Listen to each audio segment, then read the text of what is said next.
ॐ श्रीरामाय नमः। ॐ श्रीरामाय नमः। ॐ श्रीरामाय नमः। ॐ श्रीरामाय नमः। নমস্কার বন্ধুরা, আপনাদের সবাইকে স্বাগত জানাই আমার চ্যানেলে। আজ আমরা আপনাদের নিয়ে এসেছি পশ্চিমবঙ্গের শিল্পনগরী দুর্গাপুরের এক নতুন এবং অত্যন্ত আকর্ষণীয় ধর্মীয় তীর্থকেন্দ্র দেবভূমি মা তারা ধামে।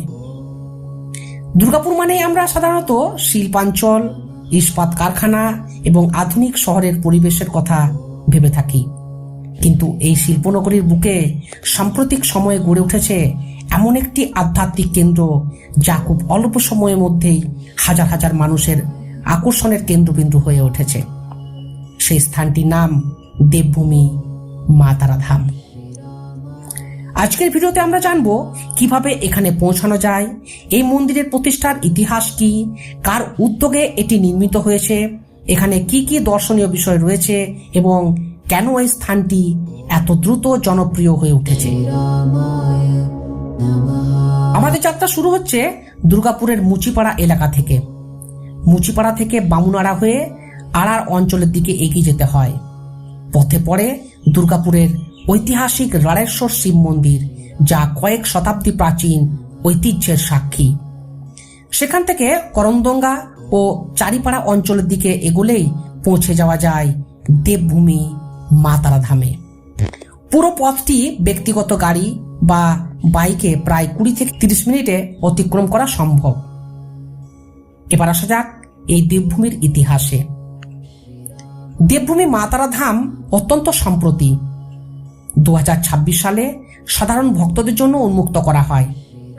স্থানীয়ভাবে প্রচলিত তথ্য অনুযায়ী এই বিশাল ধর্মীয় প্রকল্পটির উদ্যোগ গ্রহণ করেন ধর্মপ্রাণ সমাজসেবী দম্পতি শ্রী তারকনাথ দাস এবং শ্রীমতী অনিতা দাস।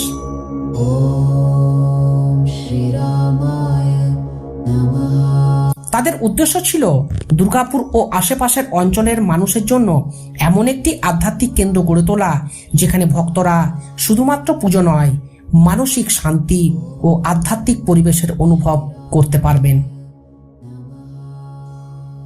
দেবভূমি নামকরণটি অত্যন্ত তাৎপর্যপূর্ণ।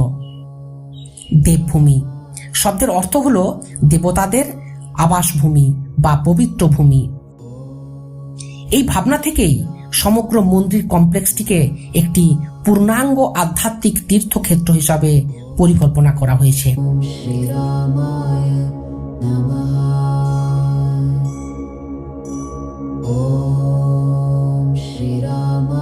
এই মন্দিরের প্রধান আকর্ষণ হল মা তারা। পশ্চিমবঙ্গে মা তারার আরাধনা বহু শতাব্দী ধরে প্রচলিত। বিশেষ করে বীরভূমের তারাপীঠ সমগ্র ভারতের শাক্ত ধর্মের অন্যতম প্রধান তীর্থস্থান হিসাবে পরিচিত। বিশ্বাস করা হয় মা তারা হলেন শক্তির এক বিশেষ রূপ, যিনি ভক্তদের রক্ষা করেন এবং তাদের মনোবাঞ্ছনা পূর্ণ করেন। দেবভূমি মা তারা ধামের স্থাপত্যে আধুনিক এবং ধর্মীয় ঐতিহ্যের একটি সুন্দর সমন্বয় দেখা যায়। এখানে শুধু মা তারার মন্দিরই নয়, পাশাপাশি শ্রী শ্রী রামকৃষ্ণ পরমহংসদেব, মা সারদা দেবী, স্বামী বিবেকানন্দ এবং রাধাকৃষ্ণের জন্য পৃথক মন্দিরেরও নির্মাণ করা হয়েছে। এর ফলে এই স্থানটি শুধুমাত্র একটি শাক্ত তীর্থ নয়, বরং একটি বহুমাত্রিক আধ্যাত্মিক কেন্দ্র হিসাবেই গড়ে উঠেছে। মন্দির প্রাঙ্গণে প্রবেশ করার পর প্রথমেই যে বিষয়টি নজর আসে তা হলো এর শান্ত ও পরিচ্ছন্ন পরিবেশ। চারপাশের সৌন্দর্য, সুশৃঙ্খল বিন্যাস এবং ধর্মীয় আবহ দর্শনার্থীদের মনে এক বিশেষ প্রশান্তির অনুভূতি সৃষ্টি করে। বর্তমানে প্রতিদিন বহু ভক্ত ও দর্শনার্থী এই দেবভূমিতে আসছেন। বিশেষ করে সন্ধ্যার সময় মন্দিরের আলোকসজ্জা এবং আধ্যাত্মিক পরিবেশ এক অন্যরকম অভিজ্ঞতা তৈরি করে। বিভিন্ন ধর্মীয় অনুষ্ঠান, পূজা ও বিশেষ উৎসবের সময় এখানে ভক্তদের ব্যাপক সমাগম লক্ষ্য করা যায়। দুর্গাপুরের মতো একটি শিল্প শহরে এমন একটি আধ্যাত্মিক কেন্দ্রের প্রতিষ্ঠা নিঃসন্দেহে একটি গুরুত্বপূর্ণ ঘটনা। এটি শুধু ধর্মীয় স্থান হিসাবেই নয়, ভবিষ্যতে ধর্মীয় পর্যটনের একটি গুরুত্বপূর্ণ কেন্দ্র হিসাবেই গড়ে উঠতে পারে। আপনারা যদি দুর্গাপুরে থাকেন অথবা দুর্গাপুরে বেড়াতে আসেন, তাহলে অবশ্যই একবার দেবভূমি মা তারাধামে দর্শন করতে পারেন। এখানে এসে হয়তো আপনি শুধু একটি মন্দির দেখবেন না, বরং অনুভব করবেন এক অন্যরকম শান্তি, ভক্তি এবং আধ্যাত্মিকতার পরিবেশ। আজকের ভিডিওতে আমরা দুর্গাপুরের দেবভূমি মা তারাধামের ইতিহাস, প্রতিষ্ঠা, যাত্রাপথ এবং গুরুত্ব সম্পর্কে জানার চেষ্টা করলাম।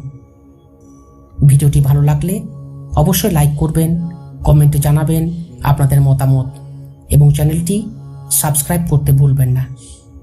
জয় মা তারা। ধন্যবাদ। Ramaya Namaha